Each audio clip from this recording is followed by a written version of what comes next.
Welcome back to The Explainer. Today, we're opening up a formal historical investigation, diving deep into the colonial archives to uncover the often unsung heroes of the American Revolution. You know, we tend to picture the Revolutionary War purely in terms of generals and smoky battlefields, but today we're putting on our academic detective hats to examine a completely different kind of revolutionary commitment, the kind hidden away in old wills, tax records, and estate inventories. And that brings us to a really fascinating question. How exactly did an elderly widow help win the American Revolution?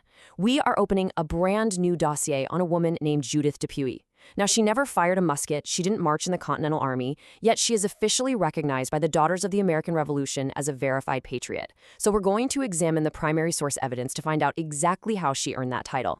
Okay, let's dive right into this. Here is our structural roadmap for today. First, we'll trace the LeFevre lineage. Then, we'll examine Judith Dupuy's material aid, look closely at the evidence in the archives, break down her three sons' service, and finally, look at their lasting legacy of patriotism. All right, starting with part 1, the LeFevre lineage. To really understand Judith, we have to look at her roots as a French Huguenot refugee. Back in the year 1700, her parents, Isaac LeFevre and Magdalene Parenteau, fled to Virginia.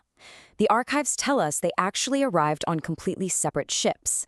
Magdalene beat her future husband here by a few weeks, while Isaac arrived later in September on a galley ship called the Peter and Anthony. By late 1701, they had settled and married in the French refugee settlement of Manicouin Town in Henrico County. Their daughter Judith was born a few years later around 1704. And in 1722, our subject, Judith, married Pierre Dupuy Sr., often recorded as Peter Dupuy. These early documents perfectly establish the origins of our subject in the colonial world.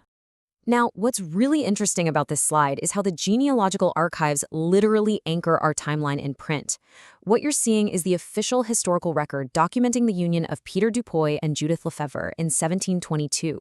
It also notes the birth of their very first child, John Bartholomew Dupuy. Establishing this lineage is absolutely crucial for our investigation because it sets the stage for the family unit that would, decades later, face the massive upheaval of the American Revolution.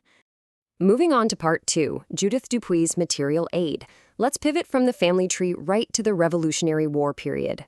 As an academic detective, sometimes you have to look past the battlefields and into dusty county courthouses to find the real engine of the war. Let's open up a primary source document.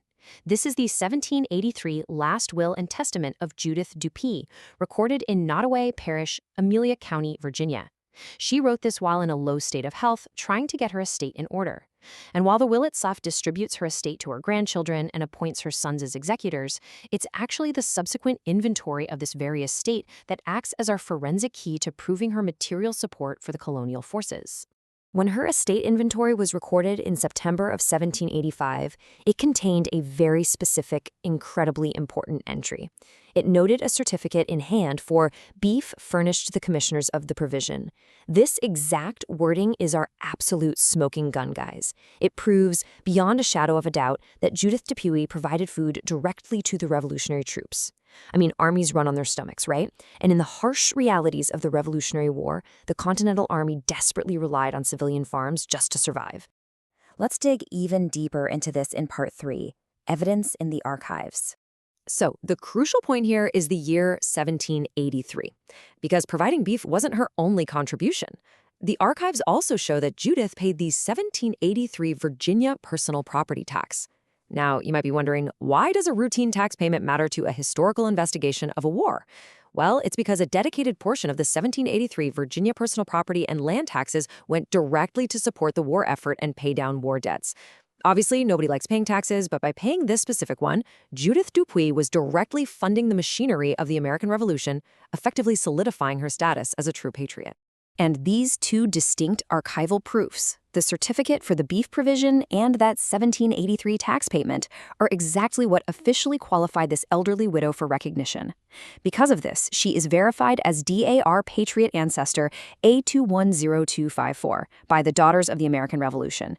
The organization specifically recognizes folks who provided material aid or paid taxes to support the cause. It just goes to show you didn't have to carry a rifle to be formally recognized as a vital contributor to American independence. To put into perspective the sheer scale of what families like the Dupuys could offer, we just need to look at the rest of her Amelia County estate inventory from 1785.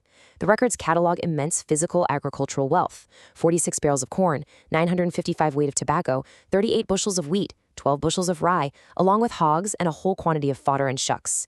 This brilliantly illustrates how agricultural families possess the exact raw resources, food and valuable trade goods like tobacco, that the colonial army desperately needed to sustain a prolonged conflict against the British. That brings us to part 4, the three sons' service. Let's shift our focus from the mother to the next generation. Displayed here is the historical volume Colonial Men and Times, which contains accounts of Allied Huguenot families during the Revolutionary period. It really helps frame the broader context of our investigation. You see, the Dupuys weren't just a single elderly widow offering up a few barrels of beef. They were part of a much wider community of French Huguenot descendants who completely mobilized. Whole families presented a unified front during the conflict, and Judith's family was definitely no exception to that rule. And this brilliantly illustrates that unified family front. Let's look at this comparative dossier of Judith's 3 sons. First, we have John Bartholomew Dupuy, who is recognized as a new patriot for rendering material aid, just like his mother. Next up is James Dupuy, who not only provided patriotic service, but served actively as a soldier. And finally, Peter Dupuy Jr., who also rendered patriotic service. You aren't just seeing individual, isolated actions here. You are literally seeing an entire household throwing its collective weight, wealth, and blood behind the cause of independence. Let's wrap things up with part 5, a legacy of patriotism. Let's move to this final point and see how all this evidence builds a complete picture. The success of the American Revolution didn't just rely on soldiers freezing in winter camps, right? It relied heavily on the shared, total commitment of entire colonial families. We have an elderly widow, Judith Dupuy, utilizing her agricultural estate to provide beef and paying vital taxes to fund the government. Simultaneously, her 3 sons, John, James, and Peter, are rendering their own material aid, patriotic service, and direct military service.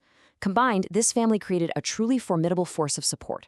They represent the vital logistical and moral backbone that made any of the military victories possible in the first place. Which brings us to the end of our dossier today and leaves us with a pretty profound question to reconsider. Does the true image of a revolutionary patriot only wear a soldier's uniform? Or, do they also hold the receipts of a colonial harvest? Judith Dupuy's archived inventory proves that the fight for independence was won in the fields and the county courthouses just as surely as it was won on the battlefield. It really challenges us to broaden our definition of heroism.